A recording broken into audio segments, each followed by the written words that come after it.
The most powerful tool in the world is you, a pen, and a piece of paper. This is the greatest wealth creator in the world. And so you never pick up the phone. You never answer the phone without something to write down. You make notes all the time. Make notes. Now you can actually capture all your notes on your phone. But what I found is that if you write it down, it records into your brain, and your chances are you'll remember it. I found that if your goals are not in writing, and one of the things I taught, and I've taught more than 5 million people, is write your goals down on paper and write them down in the present tense as though you had already achieved them. I earn X number of dollars in 2019. I am a self-made millionaire by January 1st, 2025. I weigh X number of pounds. I live in a 5,000 square foot house with a separate bedroom for each one of my children. In other words, write it down as though it were already a fact, and you're just reporting it. You're just reporting the fact. Your subconscious mind is marvelous, but what it does is it only thrives on goals that you pronounce in the now, in the present tense. And so you now have a dynamism. It's called I'll think of the word, but it's a dynamism in your brain where your brain knows that you're only earning this amount of money, but now you're saying, but I earn this amount of money. Your brain knows that you're not a millionaire, but now you're saying, I am a millionaire. And so your brain goes to work to close this gap between where you are and where you want to be. And your brain starts to work 24 hours a day. And it works, and it gives you ideas. Each person here has what is called the superconscious mind. And this mind has been talked about for 5,000 years, and some call it the oversoul, and some people call it the God mind. Some people call it God, spirit, whatever it happens to be. But there's this incredible power in the universe that you can tap into. You could just reach into it by simply writing down a goal clearly on a piece of paper, and then this mind goes to work 24 hours a day to bring it into your life. You all read the books about the law of attraction and so on. Well, the fact is that once you are clear on a goal and you write it down, not type it, but write it down, is you force this energy field of attraction, and it starts to pull into your life everything that you need to make the goal clear. But if it's not in writing, not a darn thing happens. And so I'm going to ask you, I sometimes ask people, say, please, just do one thing for me, is write down your goals. After this seminar, follow the instructions. I will give you an instruction. And by the way, we made available my goal setting formula online for everybody here. So everybody can go online to LifeVantage and get it.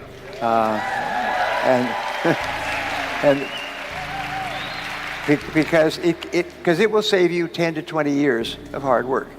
Your life will transform. It's almost like taking some magic elixir. Your whole life will be different. So anyway, what you do is, I said in life, every person has a turning point, and the turning point comes when you set upon a major goal. When you decide upon a major goal, and since you're going to be working for money in business all your life, you might as well set a goal to earn a lot of money. You see, in life, you can earn a lot or you can earn a little. And if you have a choice, I recommend to you that you choose a lot, okay?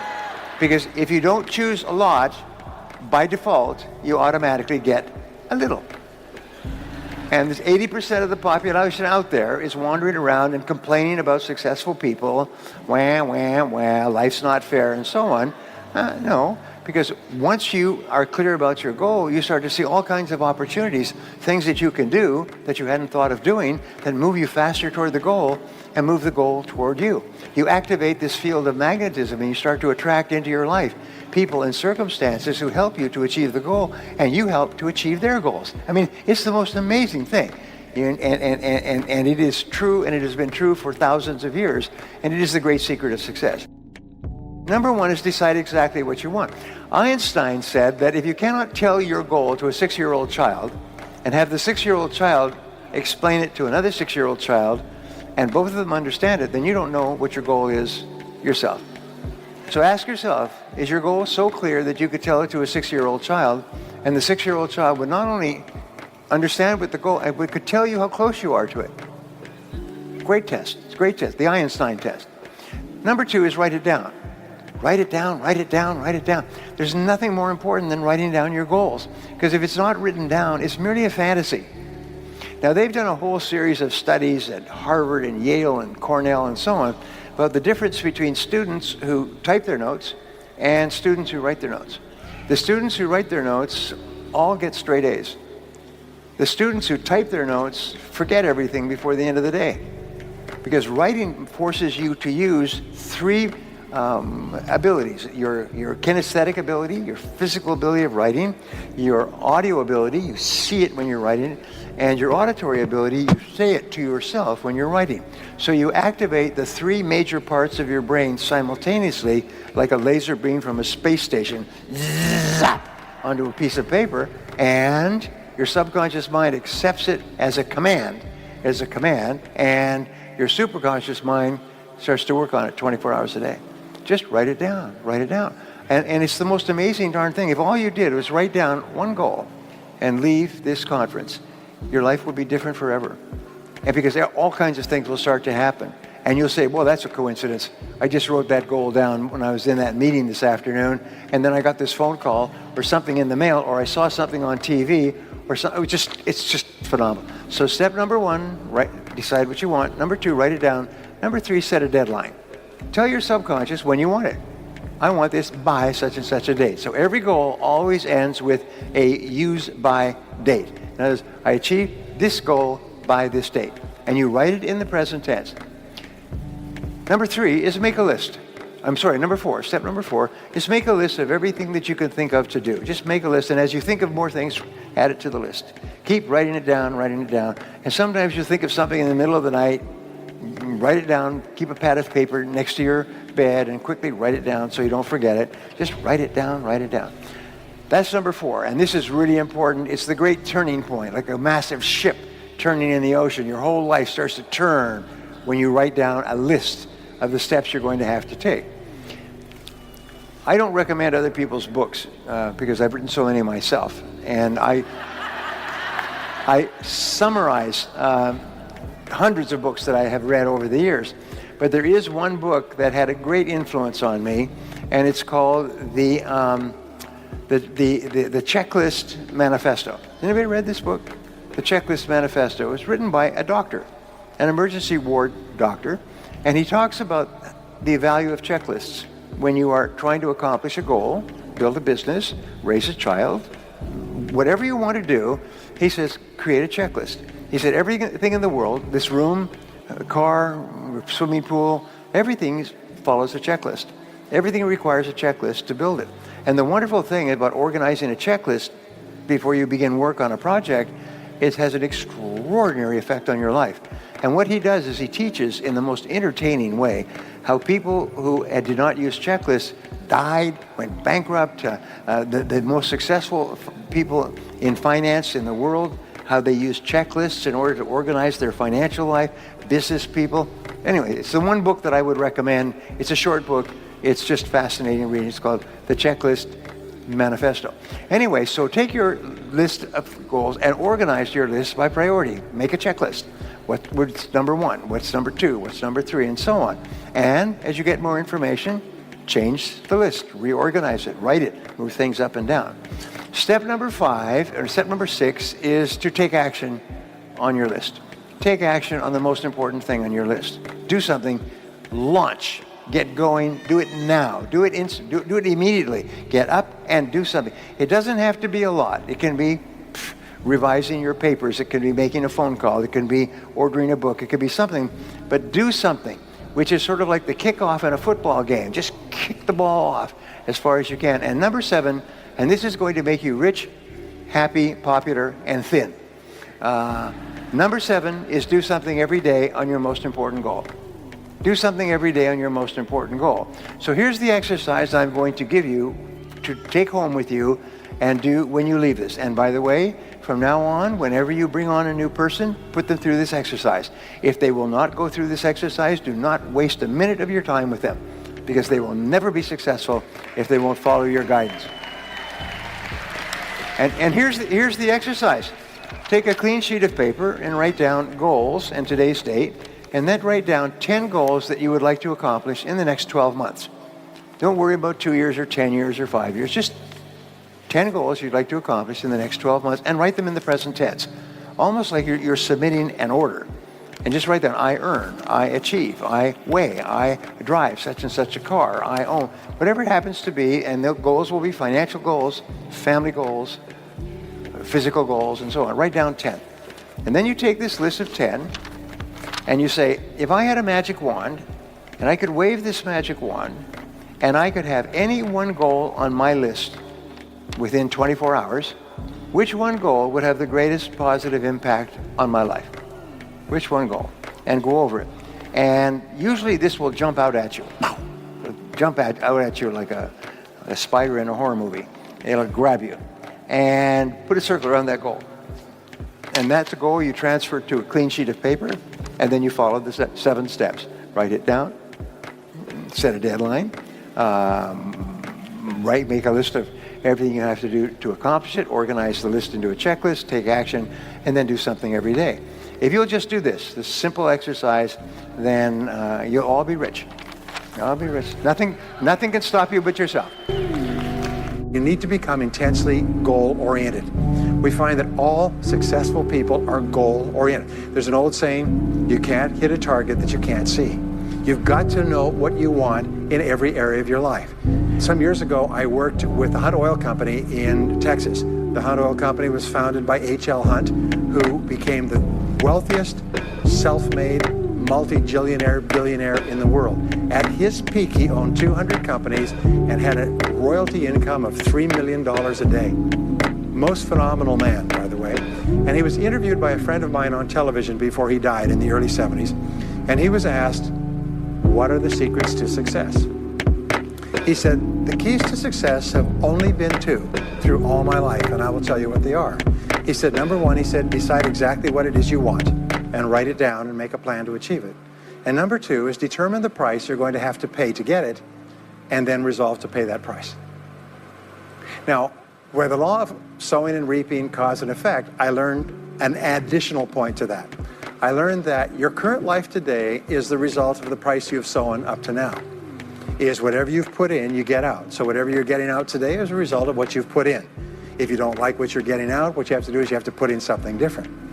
What I found is that life is always just in the long run. So therefore, life says this, is there's a price you have to pay, and there's 2 qualities. First of all, you have to pay the price in full for your success of study, preparation, hard work, and so on. And second of all, you have to pay the price in advance. You don't get it afterwards. The way the world works is first you put in what you need to put in, and then you get out the rewards. So you have to ask yourself, what is the price that you have to pay to achieve the success that you desire? And you have to write it down and make a plan and work on it every day. Now let me give you a quick exercise, which is my only take-home or homework exercise for our time together. I want you to take a piece of paper like this and write down 10 goals that you'd like to accomplish in the next 12 months. Write the word goals and today's date at the top of the page. Write down 10 goals you'd like to accomplish, and then ask yourself this great question. If you could only accomplish one goal on this list, but you could accomplish it within 24 hours, which one goal would have the greatest positive impact on your life? Now this is a great question because it'll usually jump out at you. You say, that's the one. If I had this, that would have more of an impact on my life than anything else. Sometimes it's a financial goal, sometimes it's a health goal, sometimes it's a relationship goal. But whatever it is, put a circle around that goal and then turn the page over and write it at the top of the page, set a deadline on the goal, make a list of everything that you could think of to do to achieve the goal, and then begin working on your list. And here's the kicker, do something every day. Do something every day that moves you one step forward towards your major goal. My promise to you that this exercise, selecting your most important goal, making a plan, and working on it every day, will change your life in ways that you cannot imagine. They say that people begin to become great when they determine their major definite purpose, their number one goal, and work on it every day. It is the secret to becoming a self-made millionaire. It's the secret to great success in life. My promise to you is a week, a month, a year from now, you'll look back and you'll be absolutely staggered at the difference it makes. I was giving a seminar not long ago, and a gentleman came up to me. He said, you know that goal-setting exercise? It changed my life 10 years ago. He said, I was broke, I was divorced. He says, I was an alcoholic, and somebody dragged me to one of your seminars.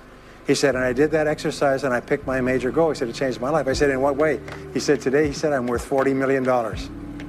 I said, wow. He said, yes, and I owe it to that lesson. For people in management roles, goal setting is absolutely essential to motivating employees and creating an environment where they can win and feel like winners.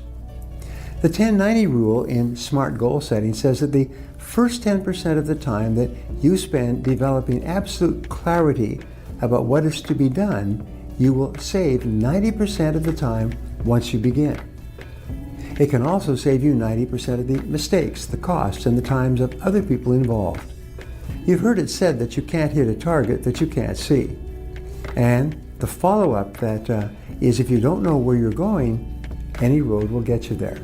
You've heard of SMART goal setting, which stands for specific, measurable, achievable, relevant, and time-bounded. Let's go over what each of these means. A SMART goal is specific. It is perfectly clear to everyone who must be involved in its achievement. A child can tell you how close you are to accomplishing it. It is clear and unambiguous. Most of the problems with goal achieving stem back to a lack of clarity in setting the goal in the first place. A SMART goal is measurable. It can be defined in numerical or financial terms. It can be broken down into steps, each of which can be measured as well. The more clear the measures, the easier it is to focus and concentrate on achieving those numbers. A SMART goal is achievable. It can be accomplished within the constraints of time, money, the external environment, the economy, the skills, and abilities of the team members, and the other constraints contained both inside and outside the company. A SMART goal is realistic. It is within the bounds of reality and is something that people can develop a high level of confidence in achieving. In goal setting, many goals are merely aspirational. They do not reflect reality. They are more wishes and hopes than goals. A SMART goal is time-bounded. When you have specific schedules for the attainment of each part of the goal and the completion of each part of the task, it is much easier for people to achieve the goal on schedule. After you've defined your goal and all of its parts, you must define winning. Defining winning can be a magic factor in motivating employees. For a person to win, he has to know where the finish line is. He has to know how you define winning. He has to know exactly what he has to do to accomplish the task and cross the finish line. The smaller and tighter the increments, the easier it is for the other person to feel like a winner. Each time that the staff member achieves a mini goal, he or she feels like a mini winner. It is the manager's responsibility to help the employee see that they are using proper goal setting techniques and setting reasonable milestones for them to achieve the goals that they set. When you assign people a large multitask project that may take many months to complete, be sure to set up a series of milestones and benchmarks so that people have clear short-term targets to aim at and continually generate the feeling of winning. For a person to feel like a winner, he or she must succeed at the task. He must achieve the goal. He must accomplish the responsibility and get the result that he was tasked for. Not only is it the job of the manager to be consistently motivating employees, but doing so by helping each person to have success experiences. If a person has been given a job that is too much for him, the job of the manager is to adjust the job, assign parts of it to someone else, and make it more manageable for the employee. The focus is always on making sure that whatever job the person has, they are capable of doing it successfully sooner or later. The best way for motivating employees who are new is to give them a series of small jobs clearly within their experience and ability. Everybody needs to be recognized for their individual accomplishments by the people around them, and especially above them. Since your team members are intrinsically motivated, It is the anticipation of the recognition they will receive for the completion of a task that motivates them internally to go the extra mile. A good tactic for motivating employees is to give positive recognition for an accomplishment, which raises a person's self-esteem, improves their self-image, and motivates them to do even more and better in the future. This is the icing on the cake. You can only get by with praise and recognition for task completion for a limited amount of time. At some point, you must give some kind of reward to acknowledge superior results.